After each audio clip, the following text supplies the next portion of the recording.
Sahyadri news आवाज महाराष्ट्राचा। हे अजितदादांच्या ऍक्सिडेंट बद्दल नाही तर घातपात बद्दल प्रॉपर एन्क्वायरी होणं महत्वाचं आहे आणि ती एन्क्वायरी करत असताना पारदर्शक पद्धतीने व्हावी अशी इच्छा संबंध महाराष्ट्राची तिथं आहे। त्यामुळे लोक स्वतःहून पुढाकार घेऊन दादांना न्याय मिळावा म्हणून त्या ठिकाणी तो लढा तिथं उभा करत आहेत। त्यामुळे त्या लोकांची जशी इच्छा आहे त्याच पद्धतीने पारदर्शक पद्धतीचा हा सगळा इन्व्हेस्टिगेशन होईल, तपास होईल अशी अपेक्षा आपण सर्वजण करूया। परंतु ज्या पद्धतीने तुम्ही अमोल मिटकरी यांनी देखील काही प्रश्न उपस्थित केले। त्यांचं म्हणणं आहे की अजित पवारांचा जो वैमानिक होता तो सुसाईड बॉम्बर होता, कारण का ज्या पद्धतीने राजीव गांधींसाठी महिला सुसाईड बॉम्बर होती तसं अजित पवारांचा वैमानिक देखील सुसाईड बॉम्बर होता। अमोलजी मिटकरी असतील, तसंच भुमरेताई असतील व त्यांच्या पक्षातले अनेक लहान सहान कार्यकर्ते पदाधिकारी जे दादांवर प्रेम करत होते ते सातत्याने या विषयावर बोलत आहेत। याबद्दल मी सुद्धा डिटेलमध्ये प्रेझेंटेशन केलेलं आहे। त्याच्यामध्ये पायलटच्या बाबतीतला मुद्दा हा तसा महत्वाचा आहे, त्याच्यावर शंका का घेतली पाहिजे ते फार डिटेलमध्ये मी प्रेझेंटेशन तिथं केलेलं आहे। त्यामुळे ते जे बोलतायत आणि मी जे बोलतायत त्याच्यामध्ये काही प्रमाणात सेम काही गोष्टी आहेत। त्यामुळे जशी त्यांची इच्छा आहे तशी महाराष्ट्राची इच्छा आहे तशी माझी इच्छा आहे की पारदर्शक पद्धतीने हा तपास होणं महत्वाचं आहे। दादा, पण अजित पवारांचे 2 पायलट त्याच दिवशी बदलले गेलेले होते। सातत्यानं वारंवार हाच प्रश्न उपस्थित केला जातोय की सकाळी 6:30 वाजता किंवा कोणत्या प्रकारची ट्रॅफिक मुंबईमध्ये असते किंवा त्या लोकांना यायला उशीर झाला, त्यांचे कॉल डिटेल्स या सगळ्या संदर्भाची सखोल चौकशी व्हावी, या सगळ्या संदर्भातले प्रश्न उपस्थित होतात। आमची अपेक्षा आहे की CID-ला हा तपास महाराष्ट्राकडनं त्या ठिकाणी दिला गेलाय। महाराष्ट्राची क्रिमिनल इन्व्हेस्टिगेशन करणारी ही एक महत्वपूर्ण एजन्सी आहे। पण गेल्या महिनाभरात CID-नी काय केलंय, काय तपासाचं स्टेटस आहे, CCTV कॅमेरा हे ताब्यात घेतलेत का एअरपोर्टचे, दोन्ही एअरपोर्टचे, त्याच्याच बरोबर जो क्रिमिनल बाजूचं इन्व्हेस्टिगेशन असतं की हे जे 2 प्रमुख वैमानिक होते ते अचानक बदलण्यात आले, ते का बदलण्यात आले, ट्रॅफिकचं कारण दिलं गेलं, खरंच ट्रॅफिक होतं का, ट्रॅफिकचे कॅमेरा तिथं चेक करावे लागतील। त्याच्याच बरोबर व्हॉट्सअप ग्रुप ॲरोचा जो मी त्या ठिकाणी सांगितला होता, ॲरोचा जो हँडलर आहे त्याच्याबद्दल जे काय मी सांगितलं होतं, त्याच्याच बरोबर दादा गाडीली जाणार होते ते का कॅन्सल झालं, अशा बऱ्याच विषयामध्ये सखोल चौकशी करणं महत्वाचं आहे। DGCA करणं आणि व इन्व्हेस्टिगेशन एजन्सी DGCAच्या अंतर्गत नाहीतर सिव्हिल एव्हिएशनच्या मंत्र्याच्या अंतर्गत यांनी थातूर मातूर 2 रिपोर्ट त्या ठिकाणी दिले, पण प्रमुख रिपोर्ट येणं बाकी आहे। त्याच्यामध्ये प्रिलिमिनरी रिपोर्ट हा पुढच्या काही दिवसांमध्ये येईल असं कालच मंत्री महोदयांनी त्या ठिकाणी सांगितलेलं आहे। आम्ही वाट बघत आहोत काय प्रकारचं इन्व्हेस्टिगेशन त्यांनी आतापर्यंत केलेलं आहे, त्याच्यात काय गोष्टी समोर येत आहेत। कारण आतापर्यंत जी माहिती आम्ही दिली त्याच्यापेक्षा कितीतरी जास्त माहिती सत्तेतल्या काही लोकांची आणि VSRचे कसे संबंध होते, कशा पद्धतीने हे जे काही इन्व्हेस्टिगेशन नाही तर तपास आहे हा चुकीच्या पद्धतीने त्या ठिकाणी चालू आहे, सर्व पुरावे हे आमच्याकडे आहेत। पण आम्हाला याच्यामध्ये राजकारण करायचं नाही, खरंच काय ऍक्शन VSR वर घेतली जाते। आजपर्यंत VSRने कशा पद्धतीने चुकीच्या गोष्टी या विमान चालवत असताना नाही तर त्यांचा व्यवसाय करत असताना केल्या आणि दादांच्या बाबतीत काय चुका त्यांच्या झाल्या, त्याच्याच बरोबर कपूर नावाचा हा जो पायलट आहे त्या बाबतीत काय, आणि व सत्तेत असणारे जे सर्व नेते मंत्री आहेत त्यांचे संबंध VSR बरोबर कसे होते, या सगळ्या गोष्टी आमच्याकडे आहेत। त्यामुळे तपास जर योग्य दिशेने जात असेल, 2-3 दिवसांनी प्रायमरी रिपोर्ट मध्ये फक्त थातूर मातूर फक्त हे केलं ते केलं अशा जर गोष्टी न करता डिटेलमध्ये काही प्रमाणात डिटेलमध्ये जो तपास असेल तर आम्ही समजू योग्य दिशेने हा तपास त्या ठिकाणी सुरू आहे। पण उगाचच काहीतरी द्यायचं म्हणून त्यांनी दिलं तर मग मराठी माणूस काय असतो आणि महाराष्ट्र काय असतो हे मात्र त्या ठिकाणी या केंद्र सरकारला नाही तर तिथं असणारे जे एव्हिएशन मंत्रालय त्यांना आपल्याला दाखवावं लागेल असं आम्हाला वाटतं। CBI बद्दल काही लोकांनी इच्छा व्यक्त केली, ठीक आहे, सीबीआयच्या माध्यमातून जर तपास होत असेल चांगली गोष्ट आहे, पण एक गोष्ट सर्वांनी नोंद केल्यासारखी आहे. सेंट्रल व्हिजिलन्स कमिटीच्या माध्यमातून जो रिपोर्ट आलाय 7075 सीबीआयच्या केसेस अजून चालू आहेत. त्याच्यावर कुठेही निकाल त्या ठिकाणी अजूनपर्यंत दिला गेला नाही. त्यातल्या 2660 केसेस अशा ज्याच्यामध्ये 10 वर्ष झालं तपास चालू आहे. त्यामुळे बर्फात नाही तर फ्रीज मध्ये हा विषय टाकायचा आणि याच्यावर चर्चाच नको. जो कोणी उद्या जाऊन विचारेल की दादांच्या बाबतीत काय झालं, तर उत्तर सत्तेतले लोक देतील सीबीआय कडे तपास आहे. अरे 10 वर्ष सीबीआय कडनं जर काही विषयांमध्ये होत नसेल तर या विषयामध्ये सुद्धा सीबीआय कडे जर तुम्ही केस दिली असेल नाही तर देणार असेल तर त्याला 2 महिने 3 महिने अशा पद्धतीने कुठेतरी कालमर्यादा लावावी लागेल. उगाच द्यायचं म्हणून देऊन आणि त्याच्यात जर टाइमपास होणार असेल तर हा टाइमपास आम्हाला लोकांना आणि महाराष्ट्राच्या तमाम नागरिकांना त्या ठिकाणी नकोय. मुख्यमंत्री वारंवार म्हणतात, काल सुद्धा त्यांनी पत्रकार परिषदेत सांगितले सीबीआय तपास होईल याचा तुमच्याकडे म्हणजे इतर लोकांकडे काही पुरावे असतील आणि शंका उपस्थित केल्या जात असतील तर त्यांनी आम्हाला द्यावे. या बाबतीतलं मुख्यमंत्री साहेबांना एक पत्र मी तयार केलेलं आहे. आज दिवसभरात त्यांचा वेळ घेऊन ते पत्र व त्याच्याच बरोबर डिटेल रिपोर्ट पुराव्यासकट हे मुख्यमंत्री साहेबांना त्या ठिकाणी मी देईल. सगळेच विषय मुख्यमंत्री साहेबांच्या लेवलला सुटतील असं नाही, कारण का सीआयडी हे मुख्यमंत्री साहेबांच्या अंतर्गत विषय येत असतो. सीआयडीला महाराष्ट्रामध्ये तपास करता येतो, परवानगी तो इतर ठिकाणी सुद्धा करू शकतो, पण त्यांना एअरपोर्ट अथॉरिटीची परवानगी लागते, बऱ्याच काही गोष्टी लागतात. सीबीआय कडनं तपास केला जाईल असं ते सांगतात, पण सीबीआयच्या बाबतीत तपासला परवानगी देणारे जे होम मिनिस्टर साहेब अमित शहाजी आहेत त्यांना ऑलरेडी हे रिपोर्ट आम्ही पाठवलेले आहेत. तिथं असणारे सिव्हिल एव्हिएशन मंत्रालय यांना आम्ही रिपोर्ट तिथं पाठवलेले आहेत. त्याच्याच बरोबर जे डीजीसीए आहे त्यांना सुद्धा तिथं रिपोर्ट पाठवलेले आहेत. पण महाराष्ट्रातले अनेक सत्तेतले काही मंत्री सांगत आहेत की प्रेझेंटेशन घेण्यापेक्षा मुख्यमंत्री साहेबांना तुम्ही रिपोर्ट द्या.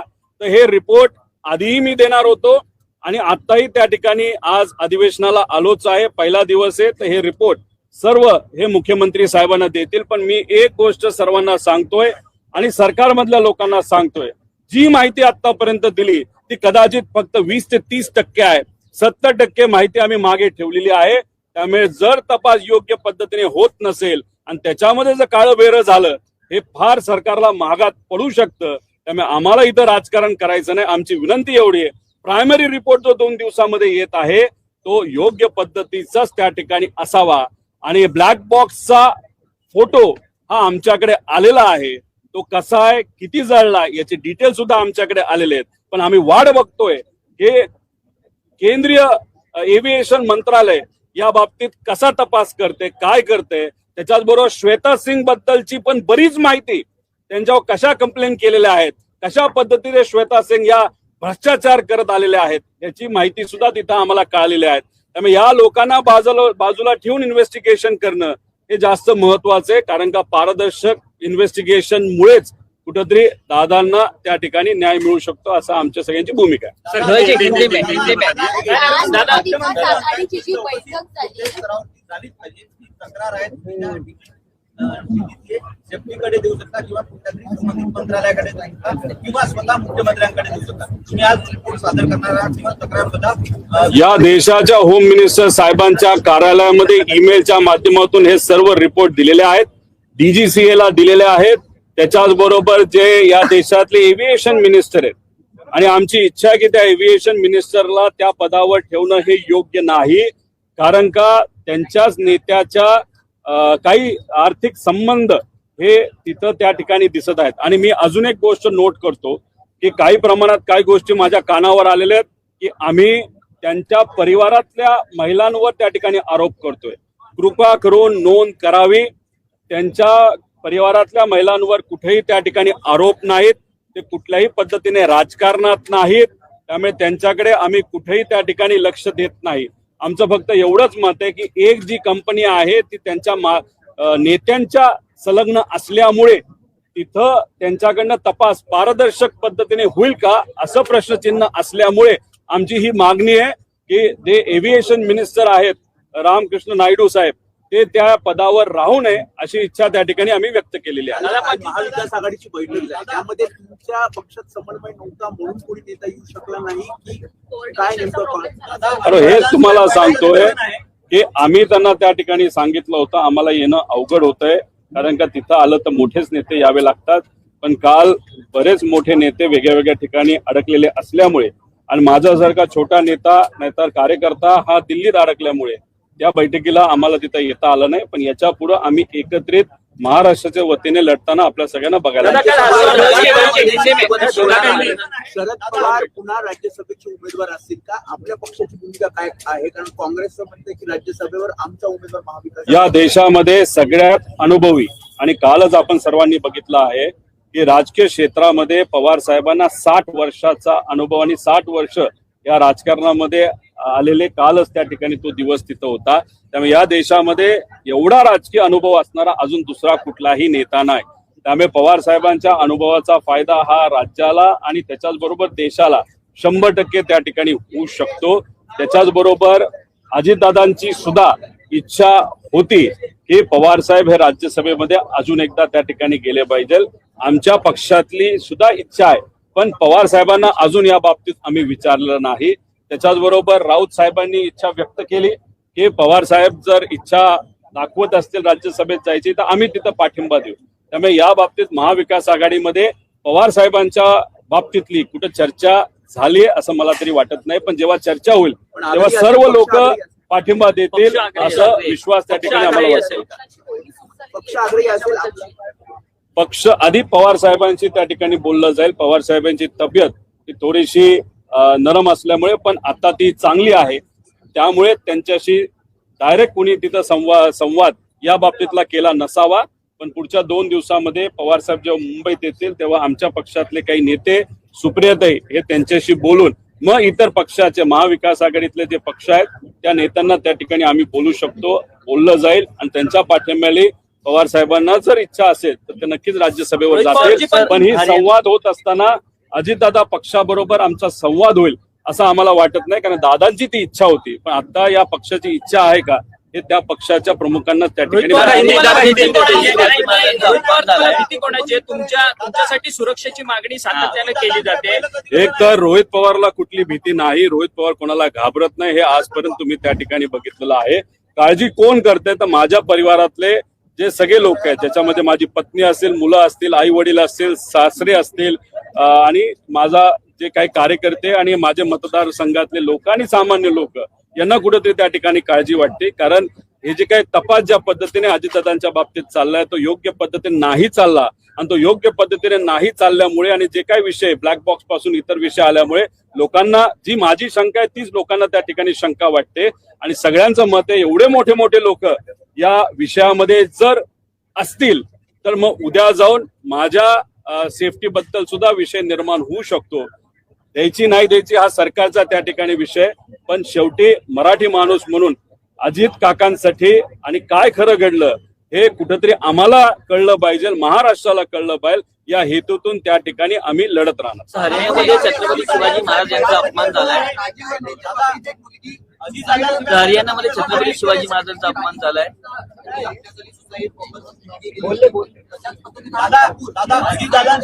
बोललो छत्रपती अजितदादांच्या शिवाय होत आहे. 1 महिना होत आला अजितदादांना गेल्याला कसं बघता तुम्ही काय भावना आहे?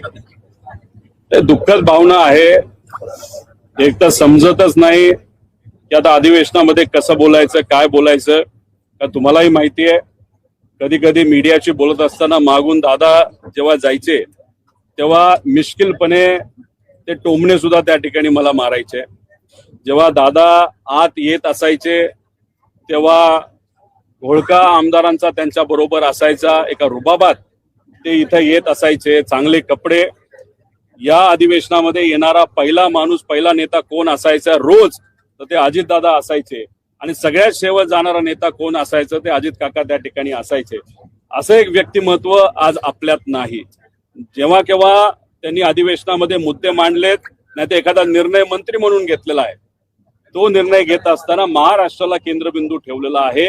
आणि शिस्त ही अधिवेशनात कशी असावी कशा पद्धतीने विषय आणि मुद्दे मांडले असावेत बोलत असताना कोण कसं बोलतंय, भाषणामध्ये मध्येच कोणी ते काहीतरी बोलतंय का, या सर्व गोष्टींवर तिथं लक्ष असायचं.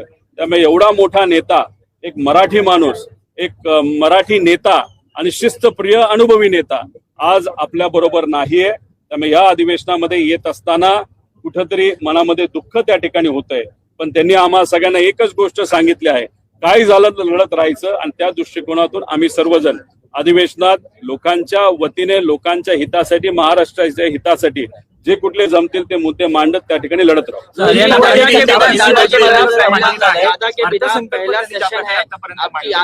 मुख्यमंत्री देवेंद्र फडणवीस हा अर्थसंकल्प मांडणार आहेत. ज्या प्रकारे अजित पवारांची आखणी होती या अर्थसंकल्पाबाबत तसं मुख्यमंत्री पूर्ण करतील असं वाटतं.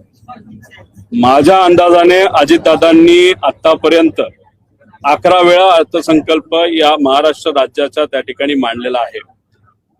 आज जर दादा असते, दुर्दैवी घटना घडली नसती, तर महाराष्ट्रामध्ये सगळ्यात जास्त वेळा मांडणारे फायनान्स मिनिस्टर हे कोण असते तर अजितदादा असते. पण आज ते आपल्यात नाहीत. तुम्ही जर बघितलं तर 82 पासूनचा त्यांचा राजकीय प्रवास आहे. एका कारखान्यामध्ये डायरेक्टर पासून त्यांचा सुरू झालेला प्रवास हा राज्याचे उपमुख्यमंत्र्यापर्यंत त्या ठिकाणी पोहोचला. काही काळ त्यांना अजून मिळाला असता तर या महाराष्ट्राचं सगळ्यात मोठं पद म्हणजे मुख्यमंत्री सुद्धा ते त्या ठिकाणी बनू शकले असते. पण आज ते नाहीत. पण त्यांनी दिलेली शिस्त, त्यांनी सांगितलेल्या गोष्टी याच्यावर लक्ष देऊन त्या आत्मसात करून आमच्यासारखे कार्यकर्ते येणाऱ्या काळामध्ये महाराष्ट्राच्या हितासाठी प्रश्न मांडत आणि काम करत त्या ठिकाणी राहू. हरियाणामध्ये छत्रपती शिवाजी महाराजांचा अपमान झालेला आपण जर पाहिलं तर रिसॉर्ट मध्ये जी वॉशरूमच्या साईनवर होती छत्रपती शिवाजी महाराजांचा फोटो लावलेला आहे. त्याचे रिसॉर्ट हे एका सत्ताधारी माणसाचं आहे तिकडच्या. लगेचच्या लगेच तिथं कारवाई करणं महत्वाचं आहे. महापुरुष आणि महामानव यांचा आदर ठेवणं फार महत्वाचं आहे. असं जर एखाद्या रिसॉर्टमध्ये झालं असेल तर ताबडतोब ते रिसॉर्ट बंद झालं पाहिजे. कोण किती कोणाच्या जवळचा आहे का विरोधातला आहे हे न बघता लगेच कारवाई करून ते रिसॉर्ट पुढचा अनेक काळ बंद कसं राहील या बाबतीतला निर्णय घेणं तितकंच महत्वाचं आहे. माझी अपेक्षा आहे की हरियाणामध्ये ज्या लोकांची सत्ता आहे, आज महाराष्ट्रामध्ये सुद्धा त्या लोकांची सत्ता आहे. लगेचच्या लगेच फोन करून लगेच कारवाई झाली तर खऱ्या अर्थाने आपल्याला या सरकारला अभिनंदन करता येईल. पण ज्या व्यक्तीने असं एखादी गोष्ट केलेली आहे तर त्याची कारवाई जेलमध्ये पाठवूनच त्याची कारवाई व्हावी असं आमची सगळ्यांची इच्छा आहे. रोहित जी, दादा के बिना पहला बजट सत्र है. त्या बाबतीत नोंद घ्यावी. महाराष्ट्रामध्ये जिथं कुठं महामानवांचे पुतळे, ठीक आहे, पण पुतळे बसवत असताना लोकांची भावना सुद्धा तितकीच महत्वाची आहे. त्यामुळे लोकांना विश्वासात घेऊन नियम काय ते थोडंसं बघून, तिथं जागा आहे का, उद्या जाऊन विटंबना होणार नाही, कंपाऊंड आहे का, बऱ्याच काय गोष्टी बघून या बाबतीत काय करायचं सर्वच महामानवांच्या बाबतीत सरकारने त्या बाबतीत निर्णय घेणं तितकंच महत्वाचं आहे. जर समजा अशा महाराष्ट्रामध्ये अशा सत्तेमध्ये चढाओढीमध्ये जर महाराष्ट्राच्या एका दिग्गज नेत्याला जर अपघात असू दे किंवा काही घटना आपण संशयात्मक आपण त्या दृष्टीकोन बघतोय, तर असं जर घडत असेल या महाराष्ट्रामध्ये, पुरोगामी महाराष्ट्रामध्ये, तर तुम्ही कसं बघता? घडत असेल तर का घडत नसेल हे माहित नाही. पण एक गोष्ट तुम्हाला सांगतो, महाराष्ट्राचा मराठी माणूस अजितदादांच्या बाबतीत काय झालंय हे खऱ्या गोष्टी पुढे आल्याशिवाय शांत बसणार नाही.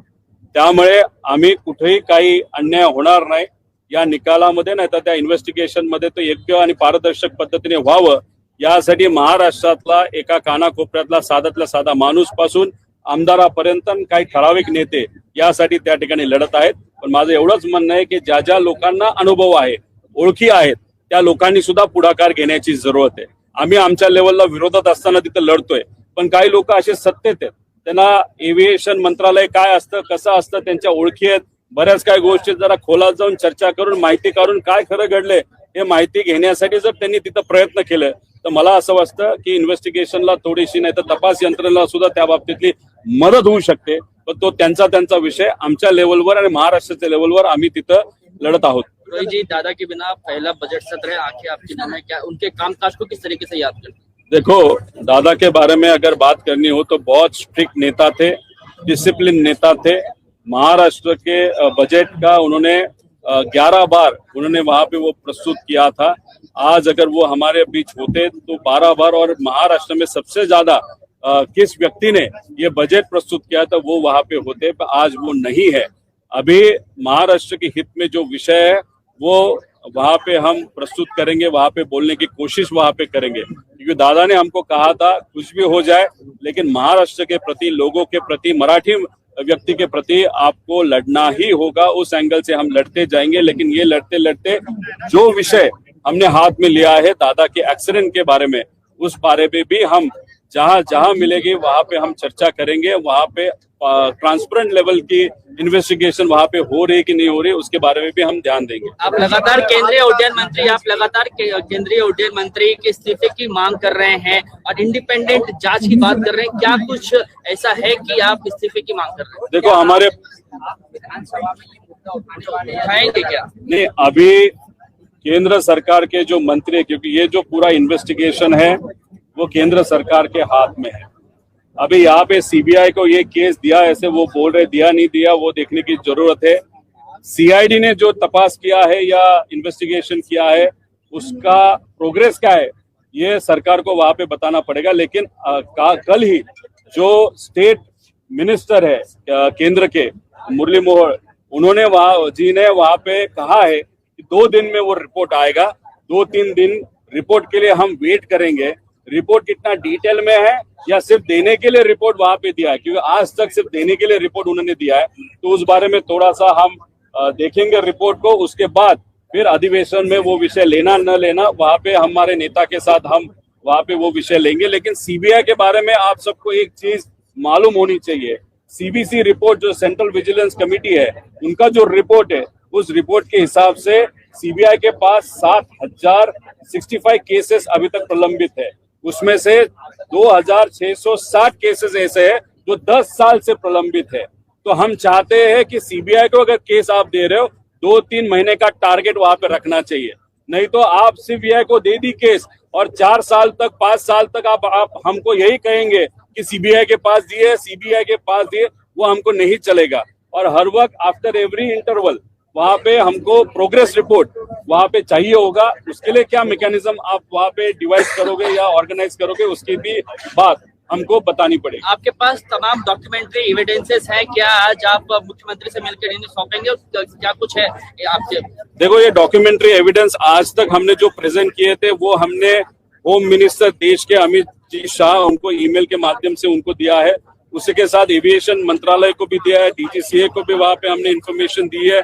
उसी के साथ आज यहाँ पे मुख्यमंत्री साहब को जब मैं मिलूंगा तब उनको ये रिपोर्ट वहां पे दूंगा। लेकिन ये रिपोर्ट देते वक्त एक चीज और है, हमारे लेवल की जो भी इंफॉर्मेशन निकालने की कोशिश है वो अभी चालू है। हमारे पास बहुत सारा इंफॉर्मेशन अभी आ रहा है और आ भी गया है।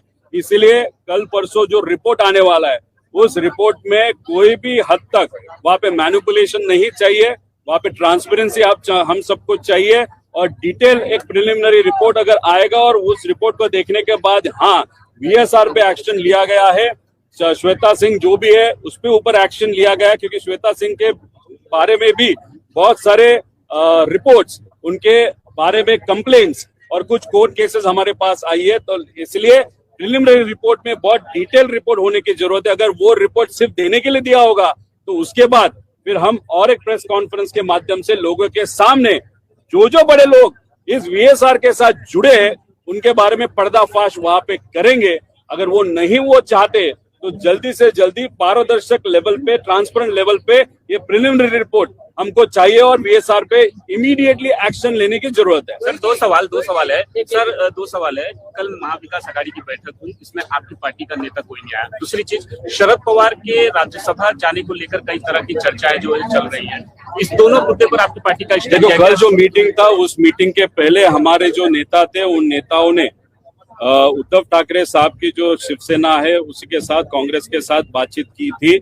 और एक नेता जो उपस्थित होने वाले थे वो बहुत लेट यहाँ पे पहुंचे, इसलिए वहां पे कोई भी कोऑर्डिनेशन का इशू नहीं है। ये जो बजट का अधिवेशन है उसमें हम साथ में मिलके महाराष्ट्र के हित में वहां पे लड़ेंगे। इसलिए सिर्फ एक मीटिंग के लिए कोई नहीं आया, इसलिए कुछ और लेवल तक ये चर्चा लेके जाना कुछ उसमें नहीं है। आगे हम साथ में लड़ते हुए आप सबको देखेंगे। दूसरी बात, इस देश में सबसे अनुभवी नेता अगर कौन रहेगा राजनीति में तो वो है पवार साहब। अलग अलग डिपार्टमेंट उन्होंने वहां पे हैंडल की है। राज्यसभा की उनकी जो टर्म है अभी वो खत्म होने आ रही है। उन्होंने अभी तक इच्छा व्यक्त नहीं की। लेकिन अजीत दादा के साथ जब हम चर्चा कर रहे थे, तब अजीत दादा की इच्छा थी कि साहब जैसा एक अनुभवी नेता वापस राज्यसभा में जाना चाहिए, हमारे एमएलए और हमारे नेता की भी वो इच्छा है। उसी के साथ जो उद्धव ठाकरे साहब का पक्ष है, उनके राउत साहब संजय राउत जी ने भी वहां पे इच्छा व्यक्त की थी। अभी तक साहब के साथ बात नहीं हुआ, उनकी तबीयत थोड़ी सी खराब है, लेकिन अभी वो इम्प्रूव हो गए। उनके साथ बात करने के बाद 2-3 दिन में साहब के राज्यसभा के बारे में और डिटेल में हमारे नेता आप सबको बात करेंगे। रोहित जी, इंटरनेशनल लॉ के मुताबिक जब भी कोई प्लेन क्रैश होता है 1 महीने के अंदर अंदर प्रीलिमिनरी रिपोर्ट पब्लिक डोमेन पे डाली जाती है। दादाजी का जो देहांत हुआ था 28 जनवरी यानी कि 28 फरवरी तक प्रीलिमिनरी रिपोर्ट आएगी, उसके बाद डिटेल रिपोर्ट आने में बहुत टाइम लगता है।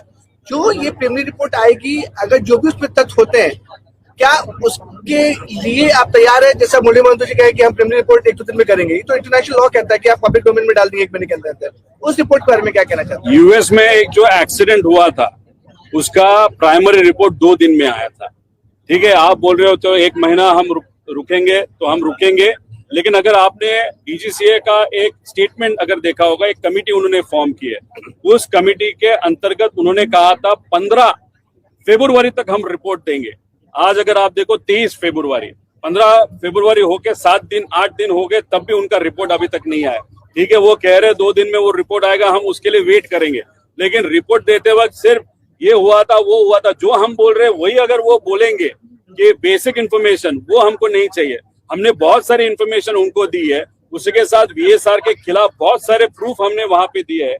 उसी के साथ 27 को क्या हुआ था, फिर 28 को क्या हुआ था, ब्लैक बॉक्स के बारे में बहुत सारी चीजें हमने बताई थी। कौन सी कंपनी है, उस लेयर जेट को कैसे आपने परमिट किया था, श्वेता सिंह के बारे में हमने इन्फॉर्मेशन दी है। इसलिए हम not being in power without कोई सिस्टम या कोई भी ये जो अधिकारी, उनके अधिकारी न होते हुए भी अगर हम इतना 10-15 दिन में निकाल सकते हैं, तो गवर्नमेंट के माध्यम से डिटेल में रिपोर्ट बहुत जल्द और बहुत डिटेल आने की जरूरत है। अगर उन्होंने वो 2-3 दिन में नहीं दिया तो हमारे पास बहुत सारी इंफॉर्मेशन है। हम कंक्लूड करेंगे कि इस वीएसआर में बहुत सारे सत्ता में लोग इन्वॉल्व है, और उसके कारण वो प्रेशर होने के कारण दादा का जो इन्वेस्टिगेशन है जानबूझ के डिले किया जा रहा है, जानबूझ के उसमें डिस्पेरेंसीज वहां पे रखी जा रही है।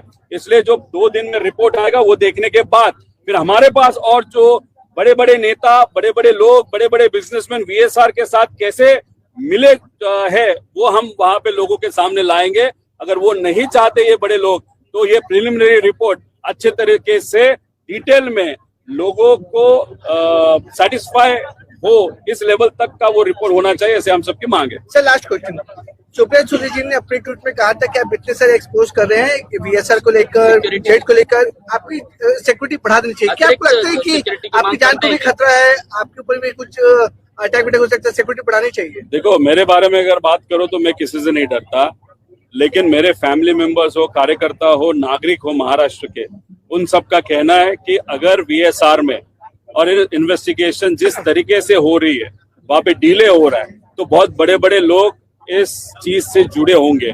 अगर रोहित पवार उनके खिलाफ बोल रहा है तो फिर आगे जाके रोहित पवार को दिक्कत ना हो, उनके ऊपर कुछ ना गलत हो, इस भावना से लोगों की वो मांग है। फैमिली मेंबर से, मतलब सुप्रिया ताई से भी वो मांग हो रही है। सिक्योरिटी देना नहीं देना वो सरकार का विषय है, लेकिन एक चीज यहाँ पे मैं बताना चाहता हूँ कि मैं यहाँ पे लड़ते रहूंगा जब तक अजीत दादा को न्याय वहां पे न मिले, तब तक। Thank you sir.